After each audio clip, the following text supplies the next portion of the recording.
सांगलीतील पंचशील नगर परिसरात घडलेल्या खून प्रकरणाचा संजय नगर पोलिसांनी अवघ्या काही दिवसात उलगडा करत आरोपीला गोवा राज्यातून अटक केली. या कारवाईमुळे परिसरात खळबळ उडाली आहे.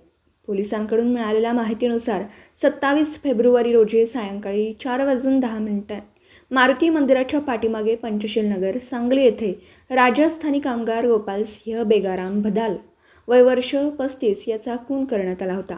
आरोपी प्रेमकुमार पवनकुमार बराला वय वर्ष 21 राहणार जेतुसरा तालुका श्री माधवपूर जिल्हा सिकर राजस्थान याने अज्ञात कारणावरून खोराच्या प्लास्टिक दांडक्याने डोक्यावर वार करून गोपाल सिंह भदाला याची हत्या केली व घटनास्थळावरून फरार झाला होता. या प्रकरणी संजय नगर पोलीस ठाण्यात गुन्हा क्रमांक 91/2026 भारतीय न्याय संहिता कलम 103(1) अन्वये गुन्हा दाखल करण्यात आला होता.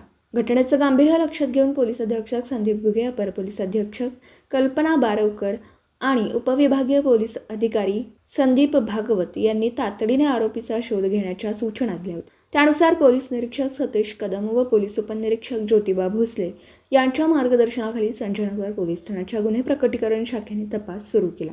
तपासादरम्यान घटनास्थळापासून मिरज बस स्थानकापर्यंतच्या परिसरातील CCTV फुटेज तपासण्यात आलं. आरोपीचे शेवटचं लोकेशन मिरज बस स्थानक येथे आढळून आले. आरोपी परराज्यातील असल्याने तसेच तो मोबाईल फोनचा वापर करत नसल्याने त्याचा शोध घेणं पोलिसांसमोर मोठं आव्हान ठरलं होतं. दरम्यान तांत्रिक विश्लेषण व गोपनीय बातमीदारांच्या मदतीने आरोपी गोवा राज्यातील पिरणा गावात लपून बसल्याची माहिती पोलिसांना मिळाली. त्यानुसार पोलीस उपनिरीक्षक Jyotiba Bhosale, police head constable Kapil Salunkhe व पोलीस कॉन्स्टेबल सुशांत लोंढे यांनी गोवा येथे जाऊन शिताफीने कारवाई करत आरोपीला ताब्यात घेत अटक केली. या प्रकरणाचा पुढील तपास पोलीस निरीक्षक सतीश कदम करीत आहेत. दिवसभरातील घडामोडींचा आढावा घेण्यासाठी पाहत रहा N24 मराठी न्यूज चॅनल.